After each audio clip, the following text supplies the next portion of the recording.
สบายดีพี่น้องทุกคนมีในเศร้าวันนี้มีความคิดมีข้อคิดที่เป็นบทเรียนสั้นๆจะมาฝากแก่พี่น้องที่จริงแล้วทุกวันน่ะได้รับบทเรียนการเตือนสติและการสอนจากองค์พระวิญญาณบริสุทธิ์ทุกวันแต่บ่มีโอกาสสภาพการโอกาสย้อนเวียกงานย้อนหน้าที่รับผิดชอบบ่มีโอกาสที่จะมาแบ่งปันให้แก่พี่น้องแต่ว่าวันนี้ในเช้านี้จะถือโอกาสสั้นๆที่จะเอาเป็นบทเรียนเป็นข้อคิดนำกันเนาะในเช้านี้จะมาเว้าถึงเรื่องการที่เขาจะปกป้องรักษาชีวิตของเขาแบบใดเนาะก่อนอื่นหมดก็ขอบคุณพระเจ้านั่นแหละพระเยซูคริสต์ที่ได้ให้ลมหายใจมีชีวิตอยู่วันต่อวันเป็นพระกรุณาคุณของพระเจ้าเนาะสำหรับพวกเขาที่เชื่อถือในองค์พระเยซูคริสต์ผู้ทรงเป็นพระเจ้าผู้สร้างฟ้าสวรรค์และแผ่นดินโลกในช่วงอีกใน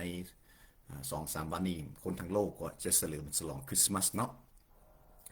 เหตุผลต้นกำเนิดทุกสิ่งอย่างเป้าหมายก็คือองค์พระเยซูคริสต์ผู้เป็นพระเจ้าลงมาไถ่บาปมนุษย์ให้หลุดพ้นจากเวรจากกรรมจากบึงไฟนรกเนาะเพื่อจะได้มนุษย์จะได้มีชีวิตนิรันดรและมีที่จะได้รับพระพรและมีเสสนะอยู่ในบนโลกนี้จะเข้าถึงประเด็นเลยในในด้านของทางกายเนาะเมื่อเขาบอกถึงเรื่องแบบทางกายนี่เรื่องกายภาพนะพวกเขานี่เข้าใจเรื่องการที่จะปกป้องเกี่ยวกับเรื่องเกี่ยวกับทางกายเนาะเวลาเขาเจ็บไข้ได้ป่วยเขาก็ไปหาแพทย์หาหมอกินยาเห็นบ่หรือเวลาคนอยากให้ร่างกายที่มีสุขภาพเข้มแข็งก็ออกกำลังกายบ่กินข้าวกินน้ำนอนพักให้มันอิ่มเต็มสำหรับการเสริมสร้างในร่างกายหลายคนก็เรียนรู้ในการที่จะปกป้องรักษาร่างกายหรือสุขภาพนี่โดยเฉพาะบรรดาสตรีผู้หญิงทั้งหลายเนาะเป็นอย่างเฮาจึงแบบแต่งหน้าเนาะทาคิ้วบ่เอาแป้งน้ำแดงมาใส่ทาลิปสติกอันไหนหรือมีอย่างเอิ้นจังไดแต่งตัวเนาะเพื่ออยากให้ดูดีเพื่ออยากให้บ่ถึงเรื่องร่างกายบ่ถึงกายภาพบ่ถึงเรื่องร่างกายตัวนี้เนาะเขาเข้าใจในการตกแต่งเขาเข้าใจในการที่จะรักษาถ้าผู้ใดที่มีผมบ่ยิงหรือซ้ายก็ต้องเพิ่นมาอย่างต้องวีผมทำทรงผมเนาะหลายรูปแบบและเสื้อบาในใบนี้ในช่วงของคริสต์มาสและปีใหม่คนทั้งโลกผู้ที่มีบ่ยิงบ่ซ้ายก็ต้องอาจจะตัดผมเสริมสวยให้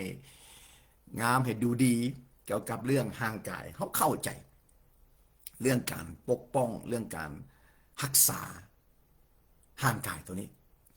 ในช่วงนี้2-3 วันที่ผ่านมานี่แบบอากาศหนาวหลายทั้งพี่อากาศหนาวหลายพี่น้องหนาวแบบต้องใส่เสื้อกันหนาวแหละเนาะแล้วโดยเฉพาะเนาะตัวของเขาน้อยเองก็บ่ได้มีผมบัดนี้คันเฮาโดยเฉพาะพวกที่บ่มีผมเขาออกไปมันก็ต้องมันหนาวเนาะมันเย็นบัดนี้เฮาเฮ็ดจังได๋เฮาจะให้ร่างกายของเฮาอุ่นหรือหัวของเฮามันอบอุ่นพี่น้องเมืองเด้อนี่อันนี้มักมีหมวกแบบนี้3-4 อันเนาะหมวกขนนะมันนี่ถ้าเขาต้องการจะให้ถ้าจะเขาต้องการจะให้ส่วนตัวเขาอุ่นเขาก็เอาเสื้อหนาวมาห่มเนาะมาใส่เขาอยากให้หัวเขาอุ่นเขาก็ต้องเอาหมวกนี้หมวกขนนี่เนาะหมวกอุ่นๆแบบนี้ซุปใส่ไปสิบอกสิแบบมันก็อุ่นเนาะมันก็อุ่นในรูปแบบนี้มันก็อุ่นนี่เอาเบี้ยวซ้ำ มันก็อุ่นแบบในรูปแบบนี้มันก็อุ่นดีมันอุ่นดีบัดนี้อันนี้คือการปกป้องหัวหรือปกป้องร่างกายกายภาพ ถ้าเวลาบ่ใส่หมวกออกไปนอกมันก็เย็นเนาะถ้ามันเย็นแล้วหยังเขาก็เป็นหวัดเป็นไข้เป็นไอเนาะซึ่งเมื่อว่าถึงเรื่องกายภาพทุกคนเข้าใจเรื่องห่างกายทุกคนเข้าใจในการปกป้องชีวิตและสุขภาพของตัวเองเนาะให้อ่าให้พ้นจากพยาธิโรคาหรือความการแทรกแซงจากสภาพการแวดล้อมบ่ว่าจะเป็นในส่วนของอากาศหนาวเนาะก็คือต้องห่มเอาเครื่องอุ่นๆแบบมาปกป้องร่างกายของเขาแต่การเป็นมนุษย์เนี่ยมนุษย์เฮานี่นะชีวิตของมนุษย์นี่เฮาบ่มีเพียงแต่ร่างกายเด้เฮามีวิญญาณเฮามีจิตใจเฮามีความรู้สึกและเฮามีร่างกายแต่โลกสังคมมนุษย์ทั้งหลายนี่เฮาสร้างสาเฮาต่อสู้เฮาดิ้นรนกับชีวิตนี่เพื่ออย่างเพื่อจะปรับปรุงพัฒนาและเสริมสร้างแต่ร่างกายตัวนี้แต่อย่าลืมนะมนุษย์มีวิญญาณมนุษย์มีจิตใจและความรู้สึกและการที่เฮาจะปกป้องจิตใจจิตวิญญาณความรู้สึกหรือสมองแนวคิดภายในของเฮาเนี่ยเฮาจะปกป้องแบบใดอันนี้คือเป็นปัญหาและเป็นอุปสรรคของมนุษย์ทั้งหลายเฮ็ดให้มนุษย์ในบนโลกนี่จึงมีชีวิตที่อ่อนกำลังจึงมีชีวิตที่บ่มีสันติสุขจึงมีชีวิตที่เมื่อยล้าที่เจ็บปวดที่แตกสลายที่สิ้นหวังเพราะบ่เข้าใจเรื่องของฝ่ายวิญญาณหลายครั้งเฮาเสริมสร้างเฮาทำมาหากินเฮาดิ้นรนต่อสู้กับชีวิตนี้เพื่อแต่ร่างกายตัวนี้แต่จิตใจของเฮาเนี่ยเฮาจะปกป้องจิตใจของเฮาแบบใดเฮาจะปกป้องความคิดของเฮาแบบใดแล้วเฮาจะปกป้องจิตวิญญาณของเฮาแบบใดเนาะจะเอาพระคำของพระเจ้ามาหนุนใจแก่พี่น้องในพระคำของพระเจ้าอาจารย์เปาโลหรืออัครทูตอัครสาวกเปาโลกล่าวอยู่ใน1เทสโลนิกหรือภาษาไทยว่า1เทสโลนิกนิกาเนาะอยู่ในบทที่5ข้อ23พระคัมภีร์บอกว่าขอเป็นการอ้อนวอนเป็นการทูลขอของอาจารย์เปาโลต่อพระเจ้าเพื่อชาวเทสโลนิกเนาะในยุคนั้นขอให้พระเจ้าทรงโปรดประทานสันติสุขบอกว่ายุคไหนมนุษย์ก็ต้องการสันติสุขและยุคนี้ปัจจุบันนี้แห้งสำคัญความวุ่นวายความสับสนเกิดขึ้นในบนโลกนี้มนุษย์ต้องการสันติสุขเห็นบ่การขัดแย้งการวิวาทต่อสู้พิดเถียงกันเขาเห็นสงครามเกิดขึ้นเนาะอันนี้เป็นขั้นที่2มันบอกอยู่ทางไทยและเขมรกับวุ่นวายสับสนหรือบ่เพียงแต่เว้าเฮาบ่เพียงเว้าแต่เรื่องของประเทศชาติบ้านเมืองและความวุ่นวายความสับสนอยู่ในจิตใจของมนุษย์นี่นะมากมายเลยเนาะอาจารย์เปาโลได้ทูลขอต่อพระเจ้าขอให้พระเจ้าทรงโปรดสันติสุขจงทรงบันดาลให้เจ้าทั้งหลายเป็นคนที่บริสุทธิ์เรียบร้อยและทรงรักษาจิตวิญญาณ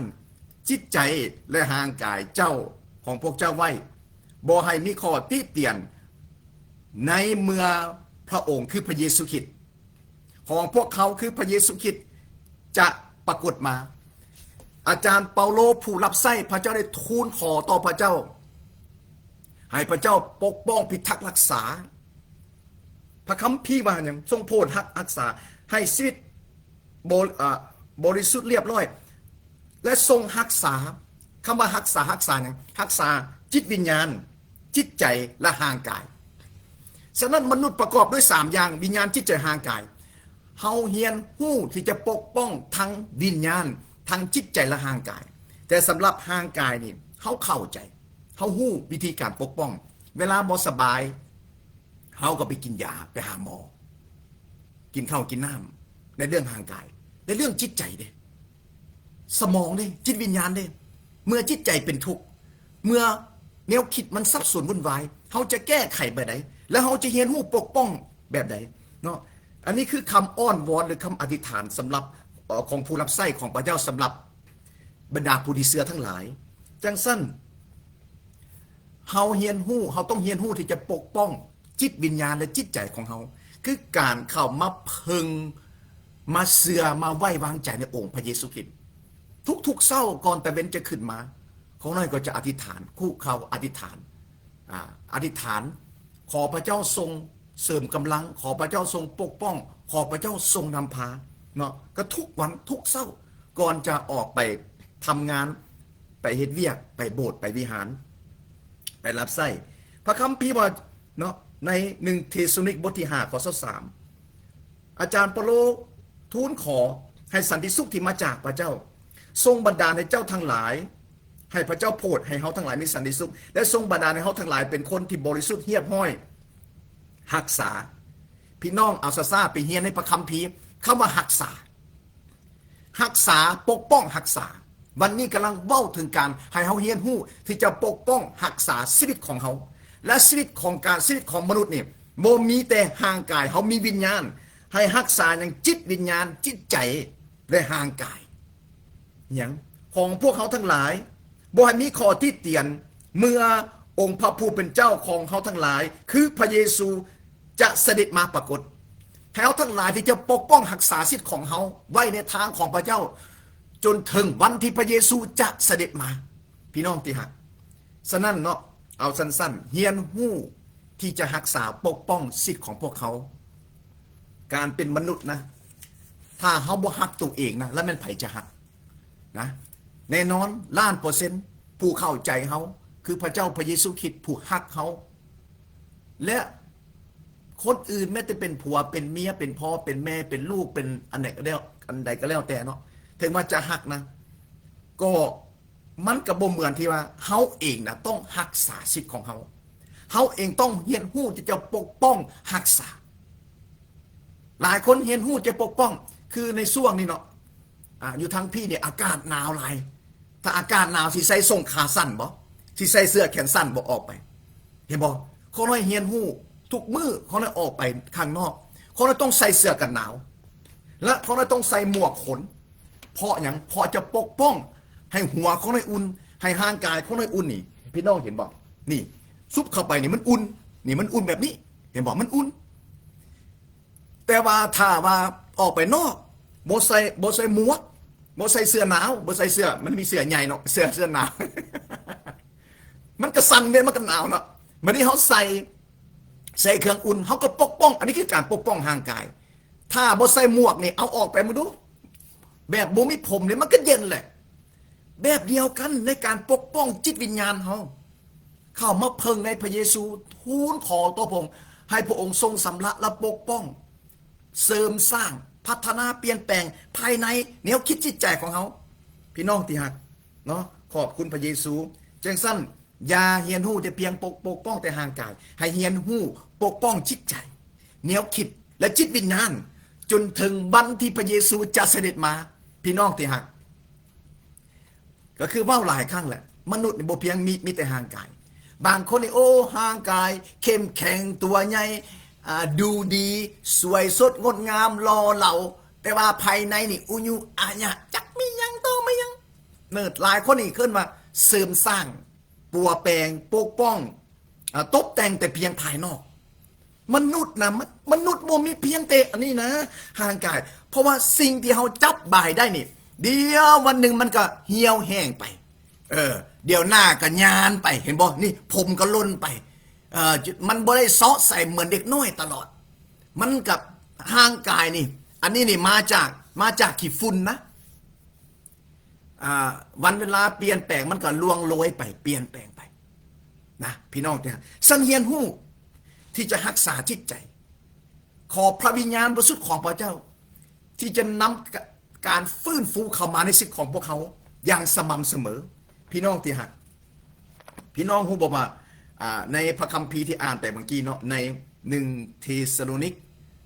บทที่5ข้อ23เนาะการที่รักษาจิตวิญญาณจิตใจและร่างกายของเฮาไว้เนาะแบบบ่ให้มีข้อตำหนิเมื่อองค์พระผู้เป็นเจ้าของพวกเขาคือพระเยซูคริสต์จะเสด็จมาปรากฏข้อ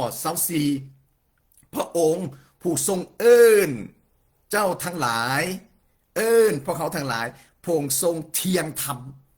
พระองค์ทรงเที่ยงธรรมแล้วพระคัมภีร์บอกว่าอย่างพระองค์นี่แหละจะทรงดำเนินงานพระเจ้าพระบิดาพระบุตรพระวิญญาณบริสุทธิ์ทรงเป็นพระเจ้า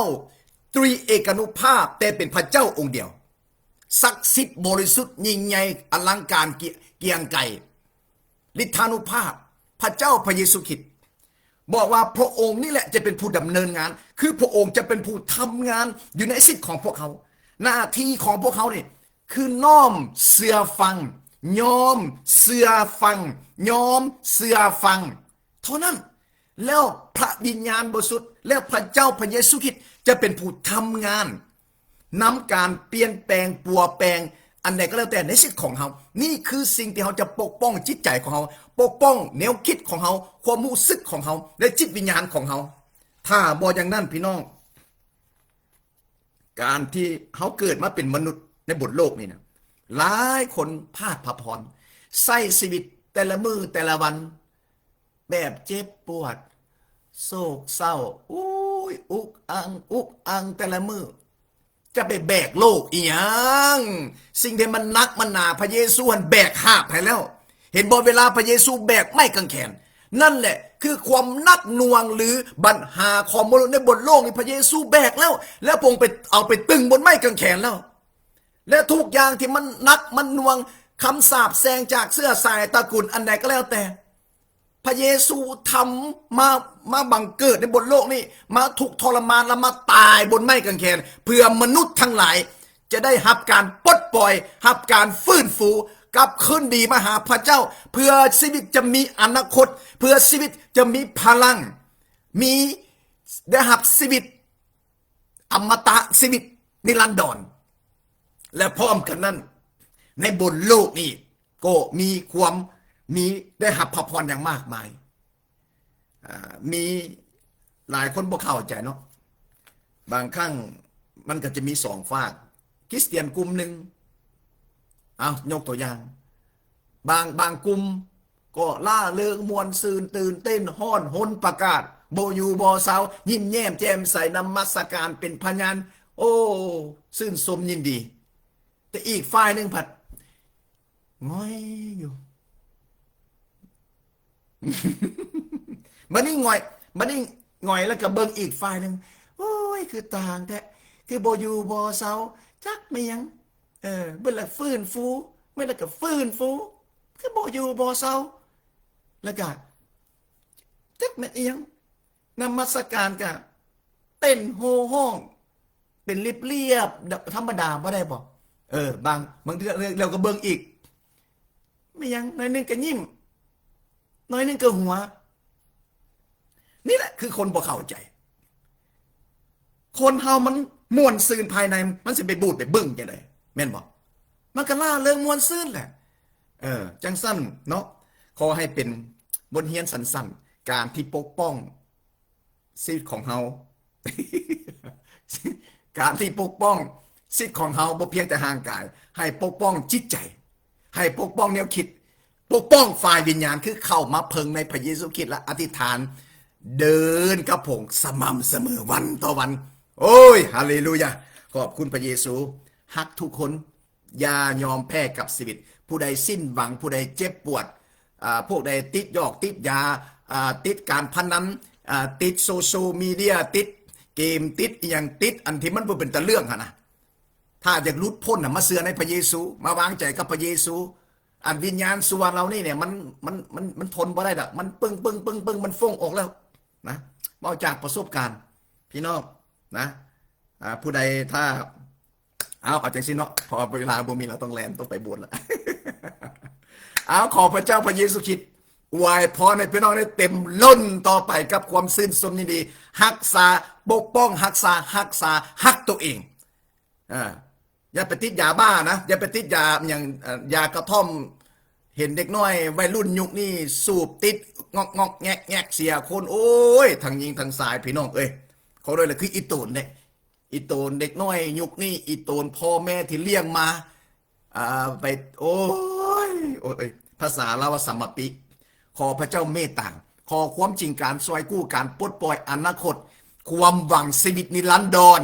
มาถึงพี่น้องลาวไทยทุกคนในบนโลกนี้และมนุษย์ทุกคนแต่ที่จริงกับมิเตลาวกับไทยเท่านั้นแหละเข้าใจ